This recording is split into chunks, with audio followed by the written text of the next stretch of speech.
अस्सलाम वालेकुम। प्रोग्राम जुर्म अंजाम के साथ मैं हूं मुजाहिद शेख। आज के जुर्म अंजाम में हम आपको दिखाएंगे कि लाहौर के डिफेंसी में पेश आने वाला एक अफसोसनाक कत्ल का वाकया। नाज़रीन, ये वो कत्ल की वारदात है जिसमें एक ऐसे नौजवान को कत्ल कर दिया गया जिसकी ना किसी से दुश्मनी थी, ना किसी के साथ झगड़ा। अपने मालिक के साथ मामूली सी बात पर झगड़ा हुआ और फिर छुरियों और सरियों के वार से उसकी जान ले ली गई। सवाल यह है कि आखिर क्या वजह बनती है कि गोबर फेंकने से रोकने पर मुल्ज़मान 23-24 साल नौजवान को कत्ल कर देते हैं। ये कत्ल की वारदात करता कौन है और कत्ल होने वाला नौजवान कौन था, ये सब कुछ हम आपको सुनवाएंगे मुकदमे के मुद्दई और मकतूल के भाई की जुबानी। प्रोग्राम के आगाज़ में हमने आपको बता ही दिया कि थाना डिफेंसी की हदूद में एक अंदोनाक और अफसोसनाक वाक़या जो है वो पेश आता है। कत्ल की वारदात, एक नौजवान को जो है वो कत्ल किया जाता है। इस वक्त हम उस मुकदमे के और मकतूल के भाई के साथ हैं। किस तरह से कत्ल की वारदात हुई और किस तरह से मुल्ज़मान को पुलिस गिरफ़्तार करती है, क्या तवक्कुआत हैं पुलिस से, इनको मुल्ज़मान गिरफ़्तार तो हो चुके हैं, क्या उनको सज़ा मिल पाएगी, ये हम मुकदमे के मुद्दई जो हैं उनकी ज़ुबानी जानते हैं। भाई, एक तो आप सबसे पहले अपना नाम बताइएगा और इस केस की जो है वो वजह बताएं कि कत्ल क्यों हुआ, वजह अनाथ क्या थी, आपका भाई क्यों मारा गया, कोई दुश्मनी थी? जी, मेरा नाम सैमुअल सिंधु है और मैं FIR नंबर 639/26 में मुद्दई हूँ। ठीक। और मैं सबसे पहले तो आप के न्यूज़ चैनल का, लाहौर न्यूज़ का जो है शुक्रिया अदा करना चाहता हूँ मुजाहिद शेख साहब, क्या आपने अपने कीमती टाइम में से टाइम निकाल के इस केस को रेज़ करना चाहा और जो असल हक़ाइक़ हैं इस केस के उनको अवाम के सामने लाना चाहा। ठीक है सर, सलातियल मसीह जो मकतूल है ये मेरा छोटा भाई था। ठीक है। कितना छोटा था आपसे? ये मेरे से 10 साल छोटा था। 10 साल? कितनी उम्र उसकी? उसकी 24-25। 24-25। ठीक है। तो ये हमारे घर के पास ही एक मार्की है, अहमद मार्की। ठीक है। Marriage hall. ये वहाँ पे एज अ वेटर जो है जॉब कर रहा था। ठीक है। मार्की में इसको सुबह कोई तकरीबन 11-11:30 बजे इसके ओनर की कॉल आती है कि आप हाल में आओ, कोई फंक्शन है आज। तो ये वहाँ पे जाता है। तो आगे से जो इसके मार्की का ओनर है अली शहबाज, मोहम्मद अली शहबाज भट्टी, वो इसको साथ लेके उनका एक प्रॉपर्टी है जहाँ ये इंसिडेंट हुआ है। ठीक है। वहाँ पे दो मुलाजम और थे और ये भाई था मेरा छोटा, तो वहाँ पे चला गया।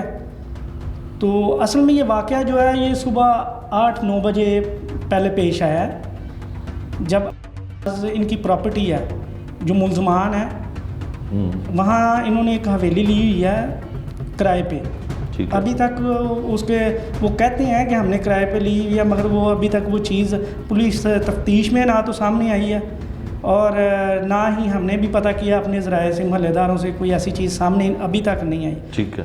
तो उस हवेली के साथ इनकी प्रॉपर्टी थी 15 मरले का खाली प्लॉट। ये जो मुल्ज़मान है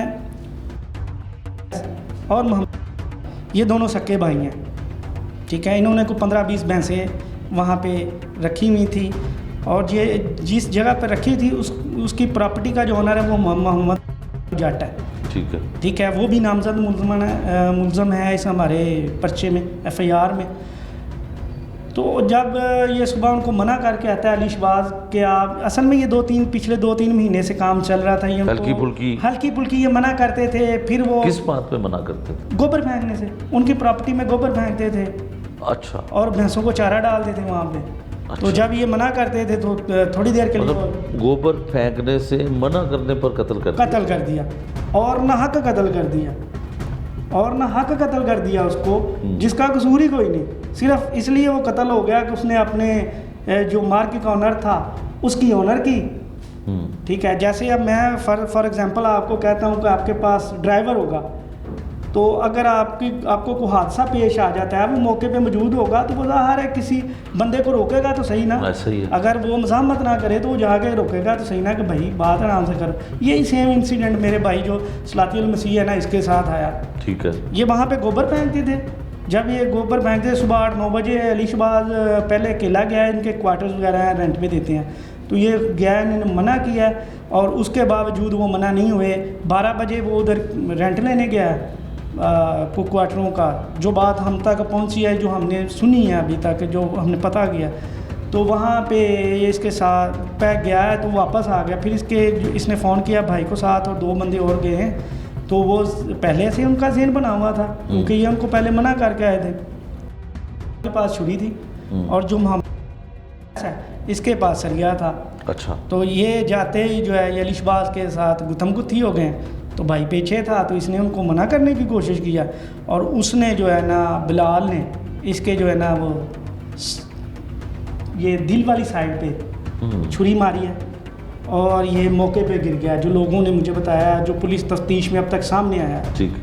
और ये जब गिरा है तो इसने अपना हाथ इधर रखा है और भागने की कोशिश की है। कुछ थोड़ा सा कह लें कि 100-150 किलोमीटर जो है ना, 100-150 मीटर ये भागा वहाँ से।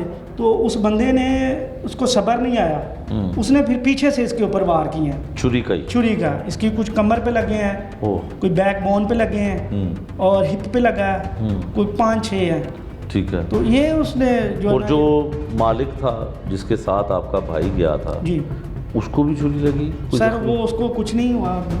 ठीक है। अच्छा, जिसके साथ असल वजह थी, जिसका वजह तनाज़ा थी, उसको कुछ भी नहीं हुआ। ये दोनों मुलाजमीन थे, एक अयाज था और ये एक मेरा भाई था। अयाज के जो है वो राइट हैंड के ऊपर 2 उंगलियां दरमियान वाली टूट गई हैं, उसके ऊपर भी मेडिकल आ गया हुआ है। भाई का मेडिकल भी आ गया हुआ है, उसमें कॉज ऑफ डेथ भी आ गई हुई है। उसकी कॉज ऑफ डेथ जो है वो दिल वाली साइड पे छुरी लगने की वजह से जो उसकी है ना वो डेथ हो गई है। ठीक है। तो ये सारे मामलात हैं। तो बस हम तो हमारे घर में तो अभी तक सफ़ाई मातम है। मेरे जो फादर हैं वो 70+ हैं। ठीक है। मदर जो है वो 65+ हैं।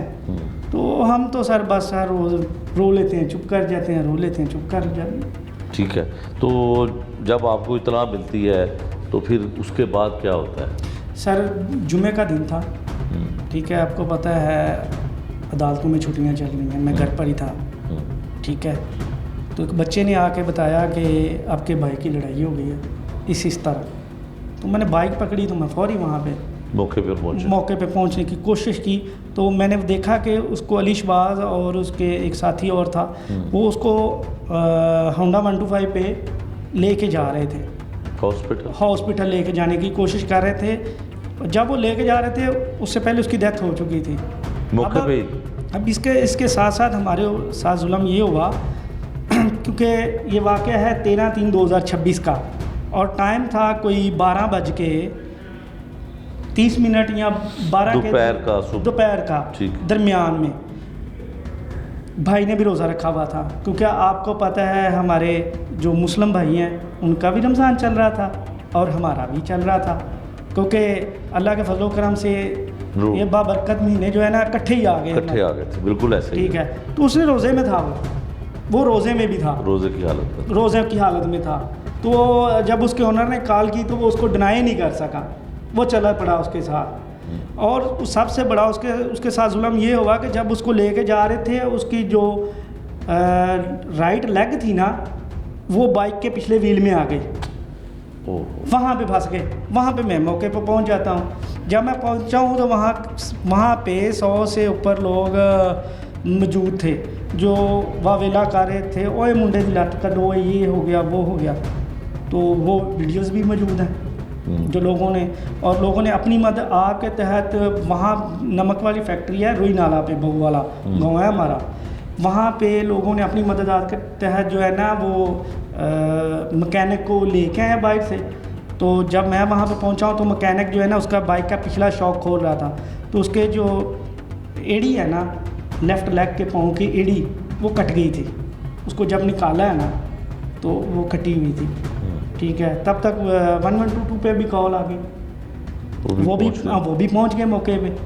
वहाँ पे पहुँचे हैं तो हमने उठा के उसको स्ट्रेचर पे डाला और गाड़ी में लेके जा रहे थे। तो उनको पता चल गया कि इस बंदे की डेथ हो गई है। मैंने उनसे कहा कि भाई इसको ऑक्सीजन लगा दें, क्योंकि उनको ऑलरेडी पता था कि इस बंदे की डेथ हो गई है। डॉक्टर उनका रोज़ का पेशा है, वो रोज़ है, उन्हें पता चल गया। ठीक। तो मैंने जब उनसे रिक्वेस्ट की, बार बार रिक्वेस्ट की, तो उन्होंने मुझसे पूछा कि आप क्या लगते हैं इसके। मैंने उससे कहा कि यार मैं इसका बड़ा, क्योंकि मैं अपने होशोबास खो चुका था सारे। जाहिर है भाई चला गया, भाई चला गया, मेरे जिगर का टुकड़ा, मेरे बच्चों की अकेला तरह था। सर हम 2 भाई हैं, वो मेरे से छोटा था, बाकी बड़ी बहनें हैं मेरे से, वो शादीशुदा हैं। एक छोटी बहन है अभी, उसकी शादी करनी थी। हमने प्लान था कि इन दोनों की इकट्ठी कर देंगे, क्योंकि मिडिल क्लास लोग हैं, तो सोच यही थी कि चले इकट्ठी करेंगे तो खर्चा थोड़ा कम आएगा। तो अक्सर औकात हम घर में उससे बातें करते रहते थे कि शादी कर दें, तो वो कह रहा था भाई अभी नहीं करनी, भाई अभी नहीं करनी, थोड़ा सा टाइम।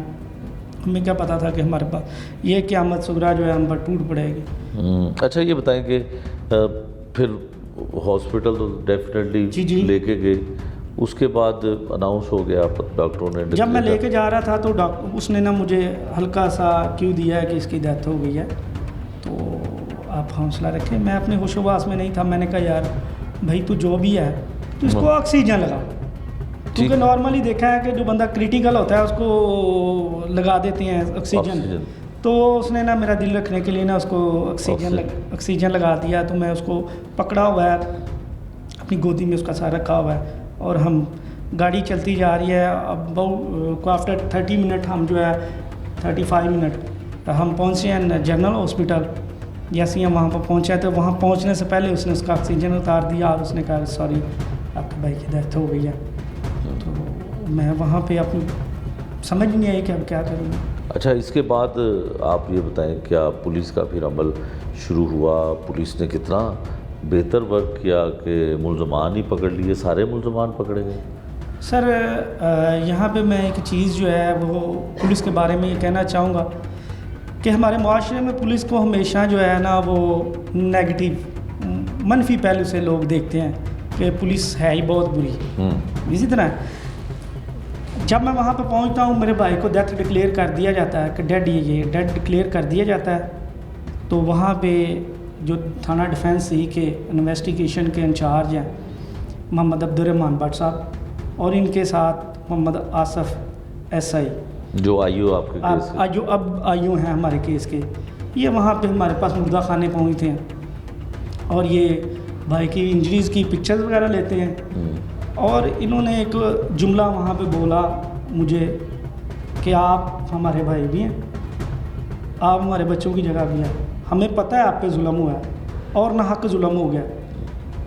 और भट्ट साहब ने मुझे एक बात की, अब्दुर्रहमान भट्ट साहब ने, कि मैं रोज़े में हूँ, आपने अपने पाँव पे खड़े होना है, इंशाल्लाह अल्लाह के फजलो करम से आपके साथ इंसाफ होगा।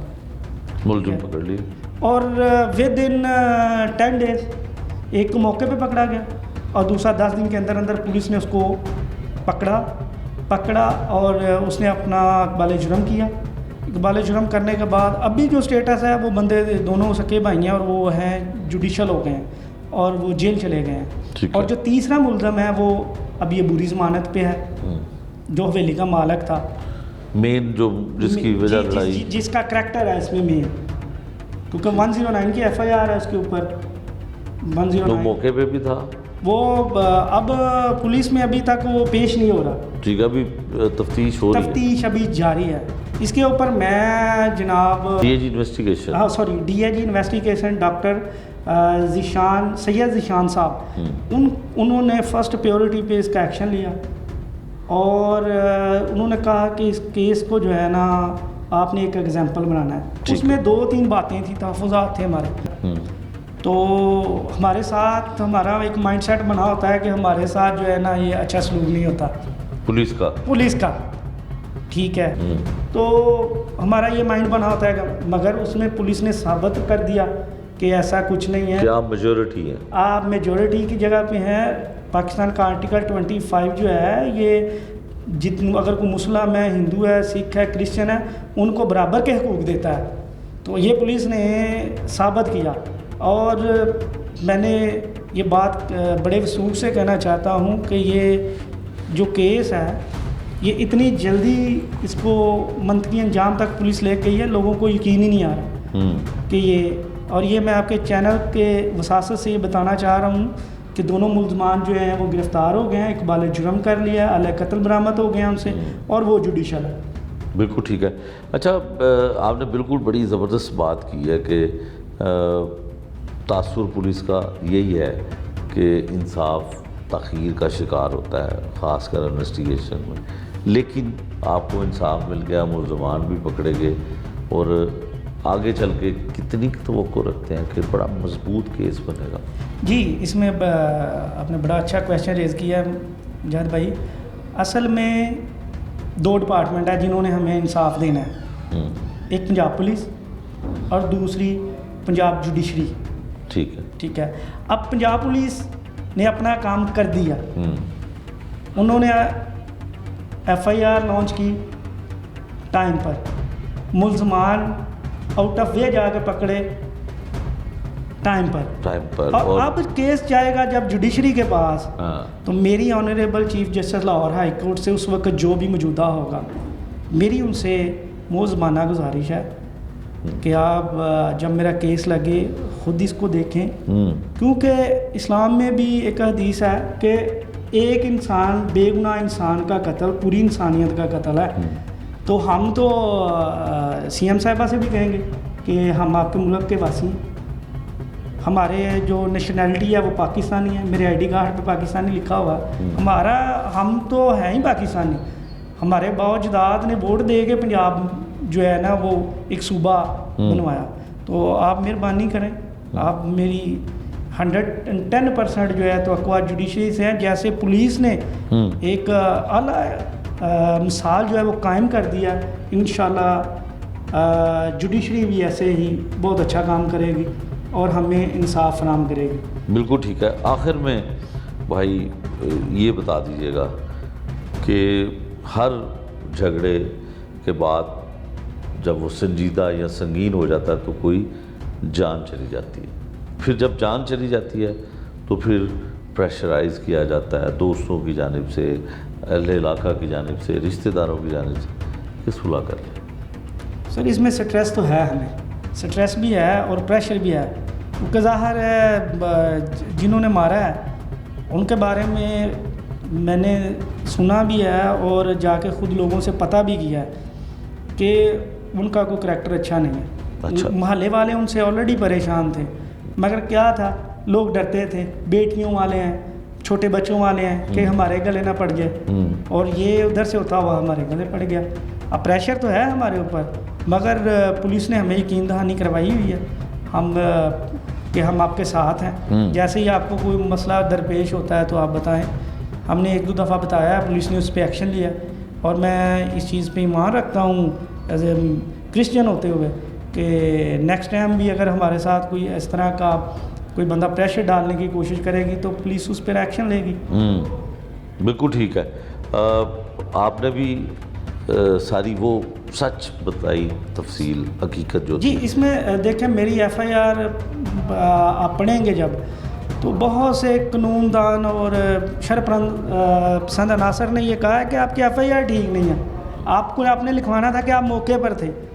मैं मौके पे क्यों लिखवाऊँ, मैं वहाँ पे था ही नहीं। अगर मैं ये चीज़ मौके पे लिखवा भी देता हूँ, एक ज़ात ऊपर बैठी हुई है जो सब देख रही है, अगर मैं मौके पे किसी को जानबूझ के फंसाने की कोशिश करता हूँ तो वो बैठा हुआ है, वो मेरा भी इंसाफ करेगा। जान तो गई ना, जान गई। आप मौके पे होते, चशमदीद गवाह लोग कहते हैं, हाँ जी बिल्कुल ऐसे ही है, आप थे या नहीं थे। हाँ जी। लेकिन आपने हक सच की बात की, और आप तो भी ये करते हैं कि आपको इंसाफ है। 302 का मसला है। अब देखें, अगर किसी को हमने जायज़ सज़ा भी दिलवाते हैं ना तो भी गलत है, तो भी गलत है, और इसका जवाब हमने अपने खुदा को देना है। बिल्कुल ठीक है। 2 लोग गिरफ्तार हैं, 2 लोग गिरफ्तार है, एक फरार है। एक फरार है, बुरी ज़मानत पे है, बुरी ज़मानत और पे, पुलिस का रिस्पॉन्स नहीं कर रहा वो। तो पूरी उम्मीद है कि नेक्स्ट हियरिंग पे उसकी हम कैंसिल करवाएंगे, ठीक है, और उसको जो है कैफरे किरदार तक पहुँचाएंगे। चीफ मिनिस्टर के नाम कुछ कहना चाहते हैं? जी, मैं सुपर CM आइकॉन लेडी से ये गुजारिश करूँगा कि आपने पुलिस के महकमे पे बहुत अच्छा काम किया है, और पुलिस ने अभी तक जो काम किया है हमसे इससे पूरे मुतमिन है, और आपसे गुजारिश है कि आप किसी भी मज़लूम के साथ कोई जुल्म हो तो आप उस पर नोटिस लेती हैं। अच्छा, आप ये बताएं कि जिस तरह आपने बताया कि भाई आपने जिसके पास काम करता था, जो उसके उस मार्की का, उस शादी हाल का मालिक था, तो उसकी मदद के लिए उसके कहने पे साथ चला गया, तो कोई कानूनी तौर पे भी मदद कर रहे हैं वो हाल मालकान, मार्गी के मालकान? कोई अखलाकी मदद भी हो रही है, कोई कानूनी मदद भी हो रही है कि नहीं? सर इसमें जो मार्केट के ओनर हैं वो क्योंकि वो पर्चे में हमारे में शहादती भी हैं। अच्छा। क्योंकि मौके पे वही मौजूद थे, हम तो थे नहीं, तो अभी तक तो वो साथ ही हैं। मगर जो कंपनसेट करने की बात है, जब वो करेंगे तब भी मैं ऑनर आके आपको बताऊंगा। अच्छा। ये उन्होंने किया है, ये उनका अच्छा अखलाक है। अगर वो नहीं करेंगे तो फिर भी कोई मसला नहीं है, ऊपर बैठा हुआ है, वो इंसाफ करेगा।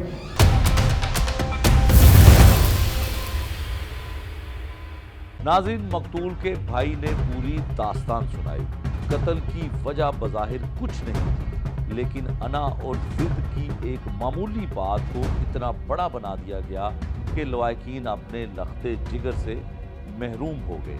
कत्ल होने वाला नौजवान पाकिस्तान की अक़लियती बरादरी से ताल्लुक़ रखता था, लेकिन पुलिस ने इस केस को एक मिसाल बनाने के लिए चंद रोज में 2 मुल्ज़मान को गिरफ्तार कर लिया और आलाए कत्ल भी बरामद कर लिया। सवाल यह है कि अक़लियती पाकिस्तानी बाशिंदों को पुलिस किस तरह तहफ़्फ़ुज़ फराहम करती है। आइए सुनते हैं इंचार्ज इन्वेस्टिगेशन डिफेंस सी अब्दुर्रहमान भट्ट की ज़ुबानी।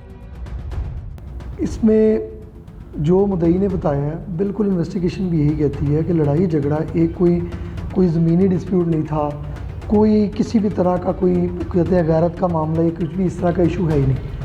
इशू था कि जो इल्ज़ाम लहान है, इन्होंने आसिफ की हवेली में अपने जानवर रखे हुए थे।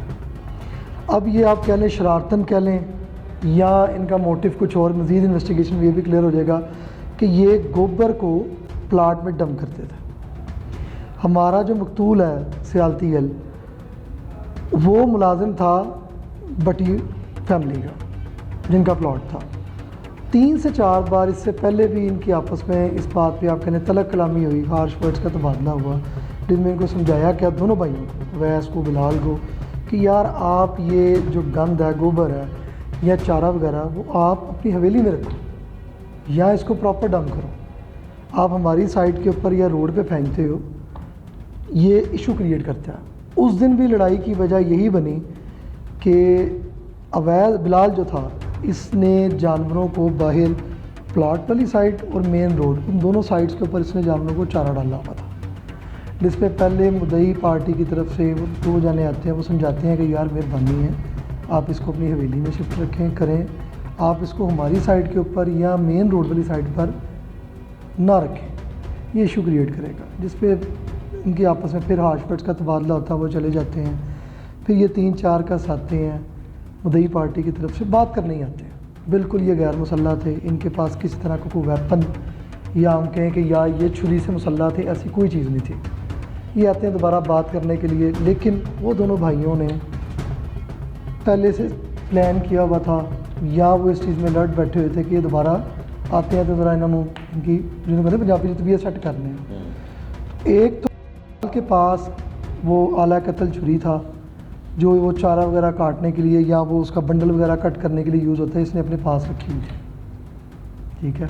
और जब लड़ाई शुरू होती है तो ये जोर सुन के आता है और मुसल्ला सरिया अपने हाथ में उसने पकड़ा हुआ था, जो वो मारता है और एक बंदा उसमें मजरूब भी हुआ होगा, ठीक है। इनका ऐसा सच कोई ज़मीनी झगड़ा, कोई भी पुरानी दुश्मनदारी नहीं थी। ये एक ऐसा इशू था जो आप समझ लें कि 3 से 4 बार पहले भी गोबर डालने पे ही हुआ, फेंकने पे सॉरी, तो गांव के मुअज़्ज़िज़ीन ने बैठ के मामला रफ़ा दफ़ा करवा दिया, इनको वार्निंग दे दी। इसमें कोई भी पुलिस रैकेट में बात नहीं आई, ना FIR को रजिस्टर्ड है, ना कोई 15 की कॉल है, ना हम कहते हैं कोई रोज़नाम चिकिरा पड़ी या कोई ऐसी चीज़ एप्लीकेशन हमारे पास रिसीव हुई। पहले जितना भी था गाँव वालों ने इसको अपने ताई खुद ही वहीं पर इनकी 2 से 3 बार जब आपस में तबादला हुआ अल्फाज का या आप कह लें कि मामूली लड़ाई झगड़ा हुआ, तो वो गांव वालों ने उसी टाइम ही इनकी आपस में सुलह करवा दी थी। कि आपको पता, आप सरकार का एक फरमान है कि मफहूम ये है, अल्लाह मेरी कमी बेशी माफ़ करे, कि जो मिनॉरिटी है उनकी डबल जिम्मेदारी है हम पे, कि हमारी स्टेट में रह रही है और साथ बिल्कुल शहरी है पाकिस्तान के, उनके कोई बिल्कुल प्रॉपर उन्हें वही राइट्स हैं, इक्वल राइट्स हैं, कोई डिस्क्रिमिनेशन नहीं है। ये मैं आपके चैनल के तवज्जुह से, आपके तवज्जुह से ये मैं रिपीट कर देता हूँ कि किसी तरह से कोई भी लॉ में चेंजिंग्स नहीं है। हाँ, कुछ स्पेशल लॉज है, फैमिली लॉज में वो उनके अपने रिलेटेड है। बाकी कानूनी लाए अमल से चीफ मिनिस्टर साहिबा की तरफ से, आईजी साहब की तरफ से, CCPO साहब की तरफ से, DI साहब की तरफ क्लियर डायरेक्शन है कि हमने इसमें डिस्टिंग्विश नहीं करना, हमने मेरिट को इंश्योर करना है कि मेरिट क्या कहता है। आप कंप्लेनेंट जो उसका सगा भाई है मकतूल का, देखिए वो एक मेहनत मजदूरी करने वाला लड़का था, वो कोई चोर डाकू नहीं था कि हम अल्लाह माफ़ करे उसके साथ कोई डिस्क्रिमिनेट करें या कुछ इस तरह करें। वो एक मेहनत कश आदमी था, इस मुल्क का शहरी था। मेरे लिए इससे बढ़ के कोई चीज़ मैटर ही नहीं करती। और उसको पहले दिन हमने मुद्दई को ये चीज़ बावर करवाई थी कि भाई आप सिफारिश करवाना चाहते हैं, आपका राइट है, लेकिन मेरी आप रिकॉर्डिंग कर लें, जो मेरिट होगा मेरिट इंश्योर होगा। यही मेरी अफसरान की पॉलिसी है, यही डायरेक्शन है कि हमने मेरिट इंश्योर करना है।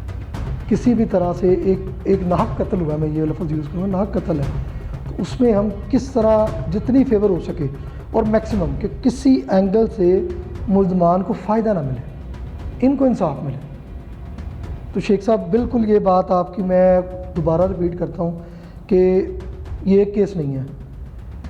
माइनॉरिटी के लिए पाकिस्तान में स्पेशली लाहौर पुलिस में CCPO साहब की, DI साहब इन्वेस्टिगेशन की, SSP साहब की, हमारी SP साहबा की बड़ी क्लियर डायरेक्शन है और वही CM साहबा की डायरेक्शन है कि जी हमने इन पे इनका साथ देना है, मेरिट करना है। जहाँ ये मेरिट पे है हमने उसमें रंग कौम मज़हब नहीं देखनी, हमारा काम मेरिट इंश्योर करना। और आपके चैनल से तवज्जो से मैं बाकी भी मिनॉरिटीज़ को ये कहूँगा कि इस खौफ को दिल से निकाल दें कि उनकी शायद कोई ना सुने या थाने में उनकी कोई वो अक़लियतों की तरह डील होंगे। आप अभी भी मैं आपको कहता हूँ कि आप मुद्दई से दोबारा पूछ सकते हैं कि उसको किसी भी तरह से कोई किसी ने बावर भी करवाया हो, किसी मेरे अपना जूनियर ने, मेरे किसी सिपा भी जो अंदर है, किसी ने उसको ये मेरे अंडर जो है कि जिसने उसको कोई कहा होगा कि यार कोई पैसों की डिमांड की हो या उसको कोई खास वर्ड बोला हो, प्रॉपर उसका साथ दिया गया और अल्हम्दुलिल्लाह मेरिट के ऊपर तफ्तीश को यकीनी बनाया गया, चलान भी इसी तरह मरतब किया। पर इनका रिकॉर्ड नहीं है सच, इनका सच कोई सबका रिकॉर्ड नहीं है। ये हमने CRO पंजाब से भी हमारे पास आपको पता फैसिलिटी अवेलेबल है, वो चेक करवाया था। इसमें मैं ये कह सकता हूँ कि एक इंस्टेंट, एक जिसे कहते हैं कि एक मौके के ऊपर रिएक्शनरी कह लें आप, या आप कह लें कि इस मैटर को वो अना का मसला बना लिया गया। ठीक है, ये सारा वाक़या उसकी पस मंज़र में है।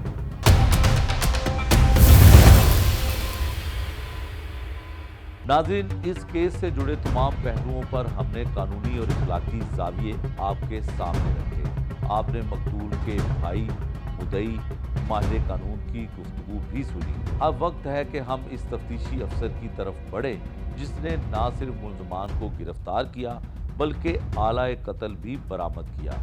ये केस पुलिस के लिए एक बड़ा इम्तिहान था क्योंकि मकतूल अक़लियती बरादरी से ताल्लुक़ रखता था और मुआशरे में ये सवाल उठ रहा था कि क्या इंसाफ सबके लिए बराबर है।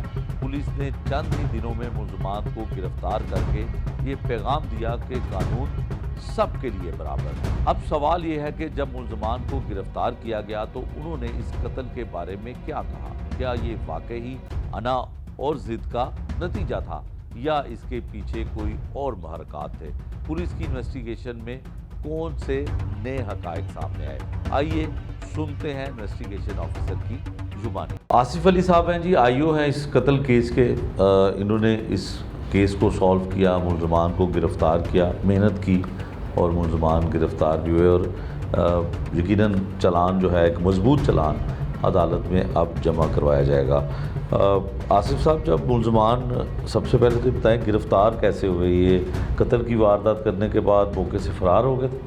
जी सर, ऐसे ही जब ये उन्होंने वारदात की है, पता तो उनको चल गया था कि हमारे हाथ से कोई बंदा एक्सपायर हो गया। ठीक है, ये फ़रार हो गए थे मौके से। दोनों सगे भाई हैं? दोनों सगे भाई हैं जी। फ़रार हो गए कहाँ? फिर ये छुपते फिरे अपने तौर पे, इन्होंने काफ़ी कोशिश की। फिर हमने भी जदीद टेक्नोलॉजी और ह्यूमन बेस्ड जो सोर्सेज इस्तेमाल करके इनको फिर 1 बाय 1 दोनों लहदा गिरफ़्तार हुए हैं। ठीक है, तो ये सगे भाई थे और जब इन्होंने कत्ल किया तो इनको तवक्को ये होगी कि शायद लाहौर पुलिस और ख़ासकर इन्वेस्टिगेशन पुलिस इनको पकड़ नहीं सकेगी, इसलिए ये आसानी से, और कितना वक्फा रहा, कितने दिन बाद वारदात गिरफ़्तार किया? सर, हर क्रिमिनल की कोशिश तो यही होती है ना कि हम ना ही पकड़े जाएं और कोशिश में लगे रहते हैं, लेकिन एट द अदर साइड जो डिपार्टमेंट है उनको पता ही होता है। तो इसी कश्मकश में फिर वो हार गए हैं और पकड़े गए हैं। कितने दिन बाद पकड़े गए? सर ये जो पकड़ा गया है ये ऑलमोस्ट 10 दिन बाद पकड़ा गया, उसके बाद उसका दूसरा भाई पकड़ा गया। ठीक है। दोनों लहदा पकड़े गए हैं। केस मुलजमान 2 ही थे, नामजद FIR नामजद सर 3 है, एक वो मशवरे में है, ठीक है। उसने बुरी जमानत करवाई हुई है, अभी ठीक तक है। शामिल तफ्तीश नहीं हुआ। ये मौके पे ये दोनों ही थे। जो आसिफ साहब शामिल तफ्तीश नहीं होता 109 में जी, वो 109 में है। तो जो शख्स शामिल तफ्तीश ना हो तो कितनी डेट्स उसकी पड़ जाती हैं, फिर कैंसिल जमानत करवा के, तो कितने उसकी सर हमने तो रिक्वेस्ट की हुई है कोर्ट में कि इसकी खारिज की जाए। अगर वो शामिल तफ्तीश नहीं होता तो फिर तो ट्रैक्शन होती है कोर्ट की, भी एक्सटेंड हो जाती है। एक्सटेंड हो जाती है। अच्छा आसिफ साहब ये बताएं कि आला कत्ल 2, एक छुरी, एक सरिया, जी ये भी बरामद हो गए? जी, दोनों बरामद है, यह बरामद है और ठीक से आला कत्ल छुरी है ना, दोनों बरामद है। ठीक और है। छुरी हमने फरांसे के लिए भिजवा दी हुई है मुआवजे के लिए PFS में। ठीक है। तो अब आ जाते हैं हम मुलजमान की तरफ। तो क्या मुलजमान ने मौक़िफ़ अख्तियार किया तफ्तीश में, जो बयानात हुए हैं अभी तक क्या कहते हैं? उनका सर मौक़िफ़ यही था कि वो ये जो प्लाट था ना, जो उन्होंने हवेली ली हुई थी आसफ और कालू से, हवेली के सामने और जो सराउंडिंग के प्लाट थे रफाकत भट्टी ग्रुप के, प्लाट में ये गोबर वगैरह फेंकते थे और उधर ही अपने खुले प्लाटों में ना अपने जानवरों को चारा वगैरह डालते थे। उन्होंने इनको मना किया है पहले भी कि आप ऐसा ना करें, हमारे प्लाट हैं वो हमारे उनकी ख़राब होती है, ब्यूट ख़राब होती है, तो उन्होंने मना करते रहे हैं। जिस दिन ये वकूआ हुआ है ना 13/3 वाले दिन, उस दिन भी 11 बजे वो आए हैं, इनको मना करके गए यार आप ऐसा ना करें। वो चले गए हैं, बाद में इन्होंने फिर वैसे ही किया, जानवरों को चारा भी उधर डाल दिया खुले प्लाटों में और गोबर वगैरह भी फेंकना शुरू कर दिया। उनको पता चला है, वो आके समझाने लगे हैं कि यार आप ऐसा क्यों कर रहे हैं, लेकिन ये इतने में तैयार बैठे हुए थे और इन्होंने अटैक कर दिया। और अटैक करते सारे उसको जो मकतूल है सियालती अल, उसको छुरियों के वार से उन्होंने मर्डर कर दिया। वो तो ऑलमोस्ट मौके पे एक्सपायर हो चुका था। जो दिल के पास को छुरी लगी है ना, वही कॉज ऑफ डेथ बन गई। ठीक है। आसिफ साहब मुलजमान जब गिरफ़्तार होते हैं तो उनका रवैया थोड़ा सा मुख्तलिफ हो जाता है, बड़े वो हो जाते हैं कि हमें माफ़ कर दिया जाए, हमें कुछ ऐसा कर दिया जाए, गलती हो गई, उसे में तैश में आगे कर दिया। तो कोई नदामत है मुलजमान के? नहीं, एट दी एंड पे तो नदामत ही थे और अफसोस भी कर रहे थे कि हमारा वो नज़र तो उनको भी आ रहा था, इतने बड़े केसेस में फंस गए हैं और फंस भी इतना और बिला वजह एक ऐसे बिला चलती वजह, जी, जी। जिसका ना दुश्मनी, ना कोई गर्ज, ना कोई लालच। ये ऐसा ही है एज प्रीवियस, ना कोई लेना देना, ना कोई लड़ाई झगड़ा, ना कोई ना का मसला था, और उसको अंदाज़ा हो गया था मुलजमान को ये बड़े हैवी केस में फंस गए हैं और तमाम एविडेंस उनके ख़िलाफ़ हैं, ये भी उनको अंदाज़ा था।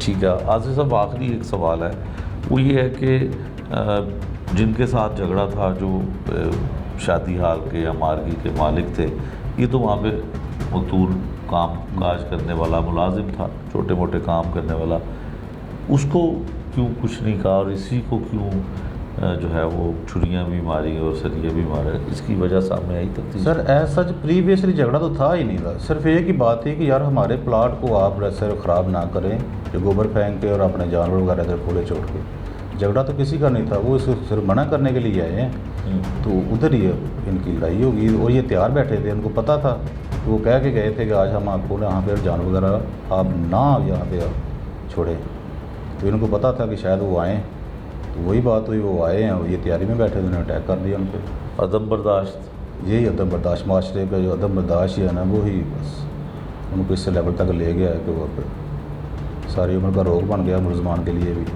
और जिनका वो कत्ल हो गया तो उनका भी दुनिया में इससे बड़ा नुकसान क्या हो सकता। और कत्ल भी ऐसे ही हुआ कि बिला वजह लेना देना भी कोई नहीं, ना कोई ऐसी उनकी ख़ानदानी दुश्मनी है, ना कोई प्रॉपर्टी का डिस्प्यूट है। आसिफ अली की आपने बात सुनी कि जो मकतूल था उसका कोई दुश्मनी, कोई झगड़ा, कोई माजी में ऐसा इख्तलाफ या कोई भी ऐसी वजह नहीं थी कि उसको कत्ल कर दिया जाए।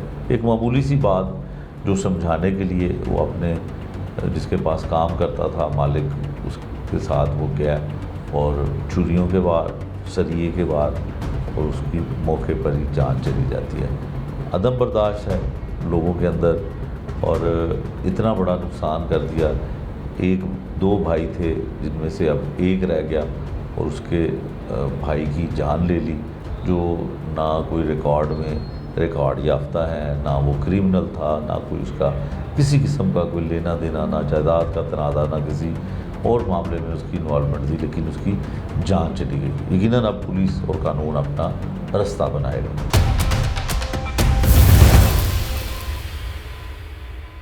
नाज़रीन, इंचार्ज इन्वेस्टिगेशन की गुफ्तगू आपने सुनी कि हुकूमत पाकिस्तान, पंजाब पुलिस और कानून अक़लियती पाकिस्तानियों को मुकम्मल कानूनी तहफ़्फ़ुज़ फराहम करने का अज़म रखते हैं।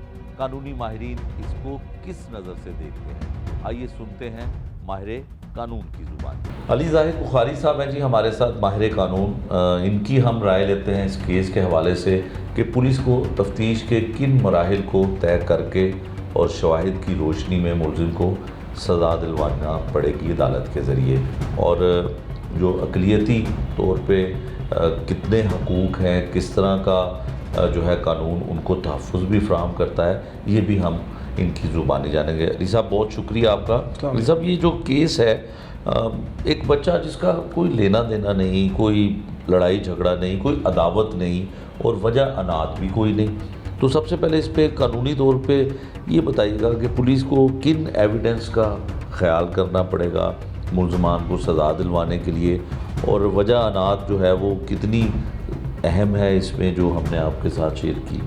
इसके अंदर जी क्रिमिनल किसी भी केस के अंदर मिटिगेटिंग सर्कमस्टांस हो सकता है, मोटिव, ये सज़ा ख़त्म नहीं करा सकता, ये कम कराने के लिए ज़रूर होता है। मिटिगेटिंग सर्कमस्टांसेस जहाँ पर आ जाए वहाँ पर आपकी सज़ा कम होने का इख्तियार तो कोर्ट के पास होता है सिर्फ। ठीक। इसके अंदर इन्वेस्टिगेशन के अंदर कोई चीज़ के अंदर कमी पेशी नहीं हो सकती है। ठीक है। और ये जो केस है ये पर्टिकुलरली सर्कमस्टांशियल एविडेंस का ज़्यादा स्ट्रॉन्ग केस है। इसके अंदर एक इंजर्ड है, जो इंजर्ड है उसकी स्टेटमेंट जो है उसकी वैल्यू सबसे ज़्यादा स्ट्रॉन्ग होगी, उसकी जो एविडेंस की वैल्यू होगी वो लॉ के अंदर सबसे ज़्यादा रिलायंस रखती होगी। ठीक है। बट अगर दूसरी तरफ देखा जाए तो इसके अंदर सर्कमस्टांशियल एविडेंस बहुत स्ट्रॉन्ग होना चाहिए, इसके अंदर फोरेंसिक बहुत इंपॉर्टेंट होगी। ये जो आला कत्ल वहाँ से मिला है या रिकवर हुआ है, इसको अभी फोरेंसिक से मैच होना होगा, उसके ऊपर ब्लड होगा। ब्लड सिर्फ आपको सॉइल से नहीं लेना है, आपको वेपन के ऊपर से भी रिकवर करना है, और then it has to be matched. ये जब तक एक चेन रिकवरी की पूरी नहीं होगी तब तक ये जो सर्कमस्टांशियल एविडेंस का केस होता है दैट बिकम्स वीक। और इसके अंदर पुलिस को और प्रोसिक्यूशन को दोनों को बहुत एहतियात से इस एविडेंस को पिक करना होगा। अगर इस एविडेंस के अंदर कहीं भी एक ब्रेकेज आ जाती है तो इसका सबसे ज़्यादा फ़ायदा एक्यूज्ड को होता है। मगर जहाँ तक कि अभी तक की पुलिस की इन्वेस्टिगेशन है और जहाँ अभी तक की सर्कमस्टांसेस हैं, इसके अंदर सज़ा होनी चाहिए, और ये मुझे अपने एक्सपीरियंस की बुनियाद पे लगता है कि इट विल डेफिनेटली कम। ठीक है। अच्छा जी साहब, ये बताइएगा कि आप भी इस तरह के केसेस को अदालतों में देखते हैं कि जब 302 यानी कि कत्ल की दफ़ात के तहत कोई मुकदमा दर्ज किया जाता है तो बहुत सारे मसाइल ऐसे होते हैं, बहुत सारी वजूहात ऐसी होती हैं कि तफ्तीश जो है वो नाक़िस रह जाती है और प्रोसिक्यूशन को बड़ी मुश्किलात का सामना करना पड़ता है। और अरसा दराज से हम ये सुनते आ रहे हैं, ख़ासकर इन्वेस्टिगेशन के हवाले से, कि अदालतों में ज़ाहिर है बेहतर तफ्तीश ना होने की वजह से, एविडेंस कमज़ोर होने की वजह से रिलीफ मिलता है मुल्ज़मान को। ये बात ठीक है और इसकी वजह आपके नज़दीक क्या है? It's very true. हमारी कोर्ट से देखिए, कोर्ट्स का इसमें कसूर नहीं है। आप जो कोर्ट के सामने फ़ाइल रखेंगे, कोर्ट ने उसके मुताबिक फ़ैसला करना है। इन्वेस्टिगेशन ग्राउंड पे क्या है और प्रोसिक्यूशन उसको कैसे मॉनिटर करती है, ये प्रोसिक्यूशन का काम है, ये गवर्नमेंट का काम है, ये पुलिस का काम है। It has nothing to do with the courts. मगर एक चीज़ बहुत इम्पॉर्टेंट है कि अब गवर्नमेंट ऑफ पंजाब ने ये शुरू किया है कि TASIs उन्होंने ऐसे लीगल डिपार्टमेंट से लेने शुरू किए हैं। मेरी नज़र में अगर हर थाने के अंदर एक लीगल बेंच या लीगल टेबल हो जाए जिसके ऊपर एक ऐसा TASI हो जाए या कोई एक SI हो जाए जो लीगल बैकग्राउंड से आया हो और वो इन इन्वेस्टिगेशंस को मॉनिटर कर ले, तो बहुत बेहतर इन्वेस्टिगेशंस हो सकती हैं। अगर ये भी नहीं हो सकता तो प्रोसिक्यूशन जो एक पूरा ब्रांच है आपके पास, उसमें से एक प्रोसिक्यूटर, जैसे आप डिस्ट्रिक्ट लेवल पे भी जाते हैं, आप हर प्रोसिक्यूटर को एक थाना नॉमिनेट करते हैं और वो उसकी इन्वेस्टिगेशंस को फ्रॉम द ग्राउंड उसके ऊपर इस जो है नज़र रखे, तब सज़ा ज़रूर होगी। ये होता ये है कि जब ये इन्वेस्टिगेशन डिफेक्टिव कर लेते हैं, वो प्रोसिक्यूशन के पास आ जाती है, टाइम गुजर जाता है। अब फॉर एग्जांपल इसी केस में देख लीजिए कि जो खंजर पे खून है वो डिसइंटीग्रेट होने में कुछ ज़्यादा टाइम नहीं लेगा। अब आपको अगर फोरेंसिक कराना है तो उससे पहले कराना है। अगर आप उस छुरी को डिसइंटीग्रेट होने के बाद भेजते हैं तो वो अनकंक्लूसिव आएगा, फिर उसका फ़ायदा सिर्फ मुल्ज़िम को होगा और ये फिर मुल्ज़िम की लक है और हमारी बैड लक। बिल्कुल ठीक है।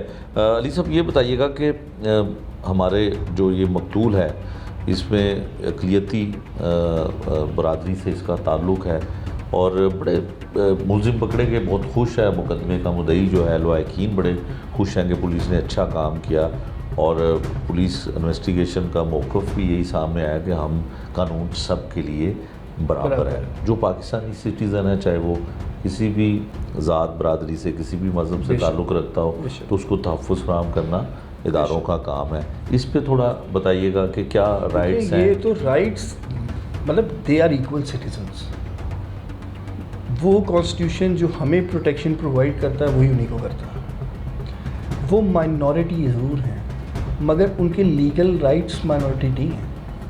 लीगल राइट्स सबके इक्वल हैं और दे आर टोटली एलिजिबल कि वो एक Pakistani citizen as a minority ज़रूर, मगर इसके अंदर इसका हरगिज़ मतलब ये नहीं समझा जा सकता कि उनके लीगल राइट्स में कमी है। लीगल राइट्स जितने आपके पास हैं, जितने मेरे पास हैं, इतने ही उन्हीं के पास हैं। और वो ये हमारे देखिए पाकिस्तान का वो आप फ्लैग देखते हैं ना कि green is Muslims and white is non Muslims. So इससे ये साफ आपके सामने आया होता है कि we are one, religiously we are different but we are one. जब वी आर वन तो फिर सबके लीगल राइट्स भी दे आर इक्वल। ठीक है। दूसरा एक और इसी केस को लेके एक सवाल जो है लोग भी जानना चाहेंगे। हम अक्सर ये तासुर आम पब्लिक के जहन में होता है कि हीनियस क्राइम हो, कुछ आम दफ़ात के तहत कोई FIR दर्ज हुई हो, प्रोसेस बड़ा लंबा हो जाता है, टाइम बड़ा लग जाता है, वक्त बड़ा लग जाता है। जिनका प्यारा चला गया दुनिया से, उनके ज़िंदगी के सिस्टम को, निज़ाम को चलाने के लिए उन्हें दिन रात काम भी करना पड़ता है, अदालतों में जाने के लिए वक्त नहीं दे पाते लोग। तो ऐसे कोई निज़ाम में भी जो है आप समझते हैं कि ताख़ीर की वजह पुलिस ही होती है या मुद्दई होता है? कौन लोग हैं जो देखिए इसके ज़िम्मेदार हो सकते हैं? स्टेजेस है। स्टेजेस है। ट्रायल स्टार्ट होगा जब चालान जमा होगा। ठीक है। चालान जब तक जमा नहीं होगा तो पुलिस का डिले है। ठीक है। जिस दिन चालान जमा हो जाएगा कोर्ट की प्रोसीडिंग स्टार्ट हो जाएंगी। ठीक है। Then it comes, the ball comes to the court. ठीक है, कोर्ट की बॉल आ जाती है।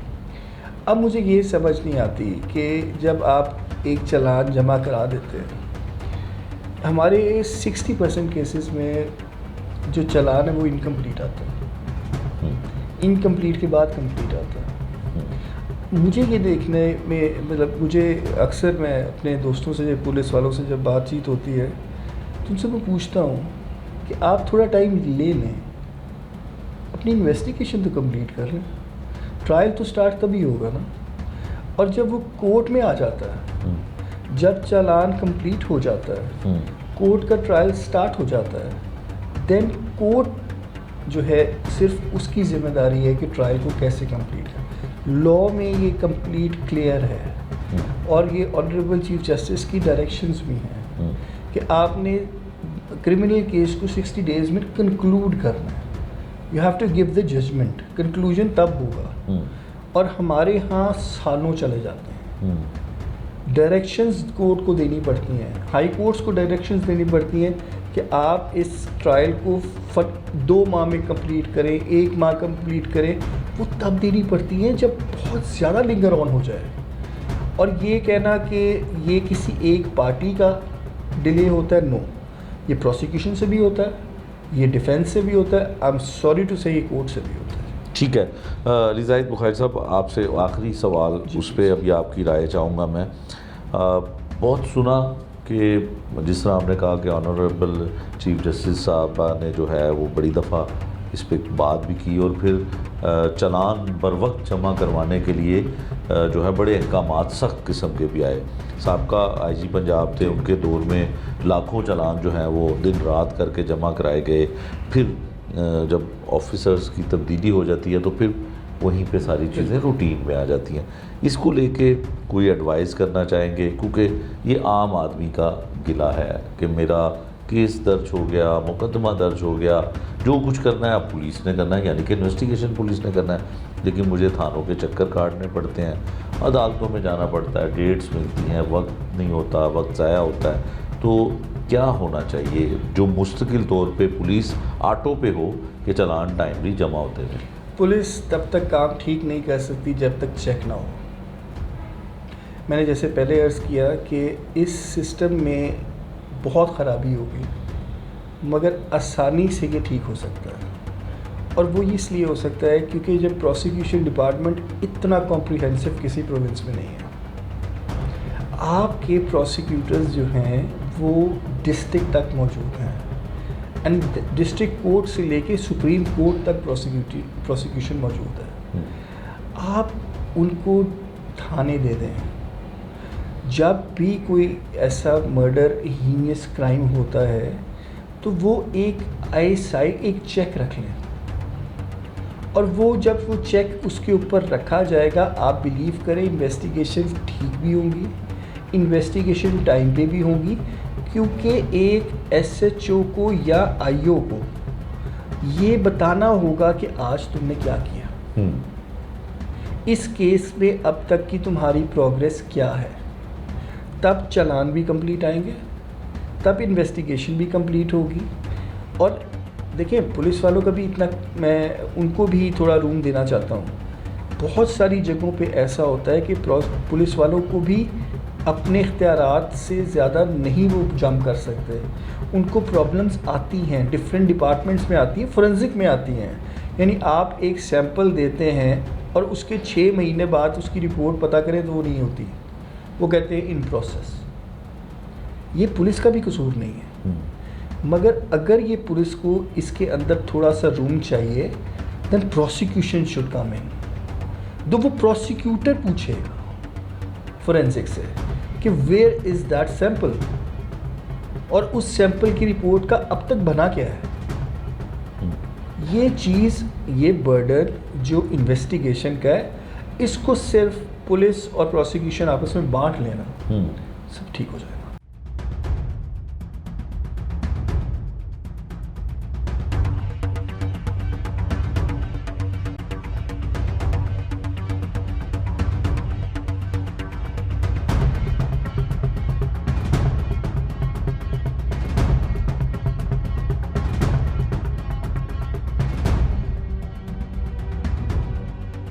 नाज़रीन, बाज़ कत्ल ऐसे होते हैं जिनमें मकतूल का कोई कसूर नहीं होता। बाज़ दफ़ा कातिल ऐसी इंसानियत को ख़त्म कर देते हैं जिनके साथ ना उनकी कोई दुश्मनी होती है, ना कोई लेना देना, ना कोई आशनाई, फिर भी ये वारदातें हो जाती हैं। अदम बर्दाश्त और गुस्सा इंसान को इस हद तक ले जाता है कि वो ऐसा कदम उठा लेते हैं कि जिसका पछतावा सारी जिंदगी रहता है।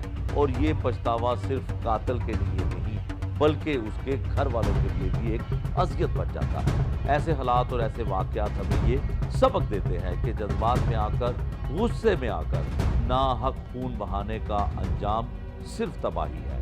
इसके साथ ना मकतूल अपनी ज़िंदगी वापस पा सकता है और ना कातिल अपनी आज़ादी। दोनों ख़ानदान हमेशा के लिए दुख और बर्बादी का शिकार हो जाते हैं। ये था आज का जुर्म अंजाम। नए प्रोग्राम तक के लिए मुझे दीजिए इजाज़त। अल्लाह निगहबान।